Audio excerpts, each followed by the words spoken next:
Hello friends, ओम श्री गणेशाय नमः। जय माता दी। आप सभी का स्वागत है आपके अपने यूट्यूब चैनल पर। आप सभी को नवरात्रि की हार्दिक शुभकामनाएं।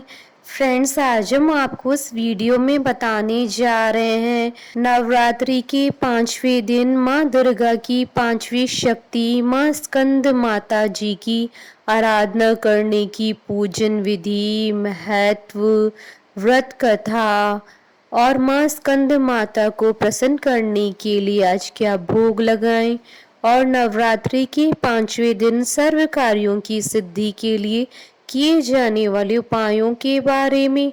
फ्रेंड्स, वीडियो शुरू करने से पहले आपसे रिक्वेस्ट है, अगर आप हमारे चैनल पर नए हैं और आपने अभी तक चैनल को सब्सक्राइब नहीं किया है तो प्लीज़ सब्सक्राइब कीजिएगा चैनल को, साथ ही प्रेस कीजिएगा बेल आइकन को, जिससे नए वीडियो से रिलेटेड नोटिफिकेशन आपको तुरंत प्राप्त हो सके। और वीडियो पसंद आने पर वीडियो को लाइक और शेयर ज़रूर कीजिएगा ताकि सभी भक्तों को इस वीडियो का लाभ प्राप्त हो सके।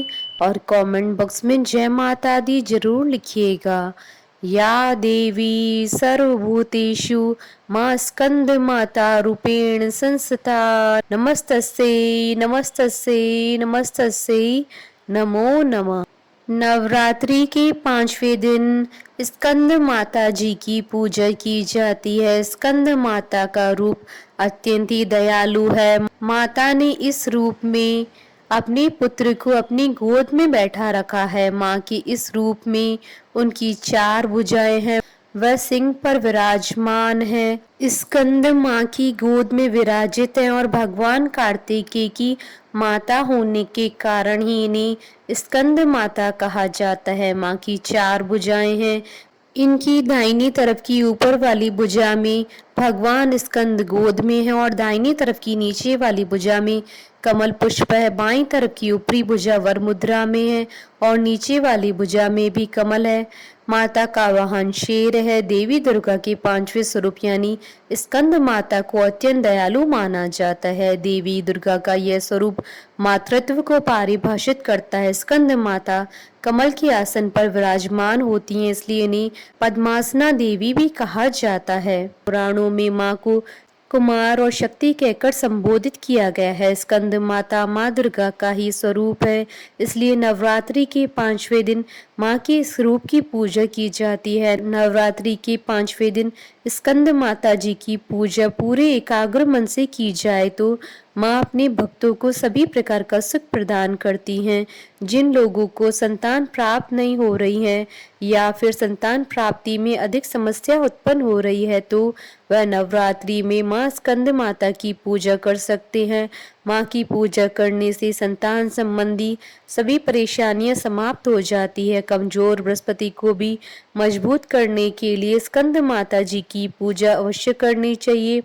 इसके अलावा माँ की पूजा से घर के कलेश भी दूर हो जाते हैं। जो व्यक्ति माँ की विधिवत पूजा करता है वह अलौकिक तेज और कांतिमय हो जाता है। फ्रेंड्स, अब आइए जानते हैं माँ स्कंद माता जी की आराधना करने की पूजन विधि के बारे में। स्कंद माता जी की पूजा नवरात्रि के 5वें दिन की जाती है। जिन साधक को सुबह सूर्योदय से पहले उठकर स्नान करना चाहिए और लाल रंग के वस्त्र धारण करने चाहिए। इसके बाद एक साफ चौकी लेकर स्कंद माता जी की मूर्ति या तस्वीर स्थापित करें। इसके बाद कलश की भी स्थापना करें। कलश की स्थापना के बाद श्री गणेश, वरुण, नवग्रह, षोडश मातृका, सप्तघृत मातृका भी स्थापित करें। यदि आपने नवरात्रि के पहले दिन माँ दुर्गा की चौकी की स्थापना की है तो आप वहीं पर माँ स्कंद माता जी की पूजा कर सकते हैं। इसके बाद स्कंद माता को रोली का तिलक करें और उन्हें लाल फूलों की माला पहनाएं और लाल रंग के पुष्प अर्पित करें और माता के आगे धूप दीप जलाएं। स्कंद माता को लाल रंग के पुष्प अर्पित करने के बाद चंदन, रोली, हल्दी, सिंदूर, बिलपत्र, आभूषण, पुष्पहार, सुगंधित द्रव्य, धूप, दीप, नैवेद्य, फल और पान भी अर्पित करें। इसके बाद हाथ में फूल लेकर ओम स्कंद मात्रे नमः मंत्र का जाप करते हुए फूल चढ़ा दे। मंत्र जाप करने के बाद स्कंद माता जी की विधिवत पूजा करें, उनकी कथा पढ़ें या सुने। इसके बाद स्कंद माता की कपूर से आरती उतारें और उन्हें केले और केसर की खीर का भोग लगाएं। आज के दिन माँ को 6 इलायची का भी भोग लगाया जाता है। स्कंद माता को भोग लगाने के बाद उनसे क्षमा याचना अवश्य करें, क्योंकि पूजा में अक्सर जाने या अनजाने में कोई न कोई भूल अवश्य हो जाती है। इसके बाद खीर और केले का प्रसाद परिवार के सभी लोगों में बांट दें और स्वयं भी ग्रहण करें। फ्रेंड्स, अब आइए जानते हैं नवरात्रि की 5वें दिन किए जाने वाले उपायों के बारे में। नवरात्रि के 5वें दिन मनोकामना करते हुए देवी पार्वती को सुहाग का सामान चढ़ाएं, जिसमें 8 या 16 चूड़ी अवश्य हो। यह सामान आप अष्टमी या नवमी वाले दिन किसी विवाहित स्त्री को दे दें।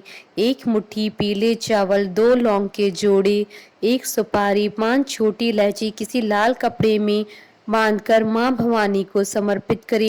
नवरात्रि तक इस पोटली को मां के चरणों में रहने दे। फिर सुपारी को अपनी अलमारी में और लौंग के जोड़े को चावल, 5 इलायची को देवी का प्रसाद स्वरूप घर में इस्तेमाल कर सकते हैं।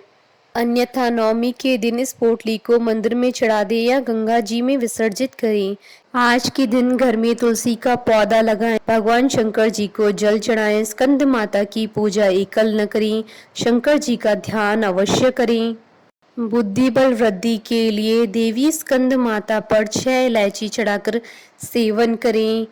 ब्रीम स्कंद जनने नमः मंत्र का जाप करें। यह उपाय मध्याह्न के शुभ मुहूर्त में ही करें, निश्चित ही बुद्धि बल में वृद्धि होगी। स्कंद माता को कमल का पुष्प अति प्रिय है, अतः आज के दिन माँ को कमल का पुष्प अर्पित करें। फ्रेंड्स, अब आइए प्रारंभ करें माँ स्कंद माता की उत्पत्ति की कथा। पौराणिक कथा के अनुसार एक राक्षस था जिसका नाम तारकासुर था। उसने ब्रह्मा जी को प्रसन्न करने के लिए कठोर तपस्या की। उसकी कठोर तपस्या देख ब्रह्मा जी प्रसन्न हो गए और उन्होंने प्रसन्न होकर तारकासुर को दर्शन दिए। उस कठोर तप से ब्रह्मा जी प्रसन्न होकर उसके सामने आए। ब्रह्मा जी से वरदान मांगते हुए तारकासुर ने अमर करने के लिए कहा। ब्रह्मा जी ने उसे समझाया कि जिसका जन्म हुआ है उसे मरना ही होगा। फिर तारकासुर ने निराश होकर ब्रह्मा जी से कहा कि हे प्रभु, ऐसा कर दें कि शिवजी के पुत्र के हाथों ही उसकी मृत्यु हो। उसने ऐसा इसलिए कहा क्योंकि वो सोचता था कि कभी भी शिवजी का विवाह नहीं होगा तो उनका पुत्र कैसे होगा, इसलिए उसकी कभी मृत्यु नहीं होगी। फिर उसने लोगों पर हिंसा करना शुरू कर दी। हर कोई उसके अत्याचारों से परेशान था। सब परेशान होकर शिवजी के पास पहुंचे। उन्होंने शिवजी से प्रार्थना की कि वो उन्हें तारकासुर से मुक्ति दिलाएं। तब शिवजी ने माता पार्वती से विवाह किया और कार्तिकेय के पिता बने। बड़े होने के बाद कार्तिकेय ने तारकासुर का वध किया। स्कंद माता कार्तिकेय की माता है। नवरात्रि के 5वें दिन माँ स्कंद माता की ही पूजा की जाती है। कार्तिकेय को देवताओं का कुमार सेनापति भी कहा जाता है। कार्तिकेय को पुराणों में सनत कुमार, स्कंद कुमार आदि नामों से भी पुकारा गया है। माँ इस रूप में अपने पुत्र को मातृत्व की छांव देती है, यानी उन पर ममता लुटाती है। माता का यह रूप सफेद रंग का है। माँ अपने इस रूप में शेर पर सवार होकर अत्याचारी दानवों का संहार करती हैं और संत जनों की रक्षा करती हैं। स्कंद माता की 4 भुजाएं हैं। माता ने अपने 2 हाथों में कमल का फूल ले रखा है। एक हाथ से अपने पुत्र यानी कार्तिकेय को अपनी गोद में बैठा रखा है। माँ का एक हाथ वर मुद्रा में है। स्कंद माता पर्वतराज हिमालय की पुत्री हैं, इसलिए उन्हें माहेश्वरी और गौरी के नाम से भी जाना जाता है। पर्वतराज की बेटी होने के कारण इन्हें पार्वती भी कहते हैं। भगवान शिव की पत्नी होने के कारण इनका एक नाम माहेश्वरी है। इनके गौर वर्ण के कारण इन्हें गौरी भी कहा जाता है। माँ को अपने पुत्र से अधिक प्रेम है, इसलिए इन्हें स्कंद माता कहा जाता है, जो अपने पुत्र से अत्यधिक प्रेम करती हैं। बोलिए स्कंद माता जी की जय। जयकारा माँ माईदा सच्चे दरबार की जय। हमारे साथ इस वीडियो में अंत तक बने रहने के लिए आपका धन्यवाद। ओम श्री गणेशाय नमः। जय माता दी।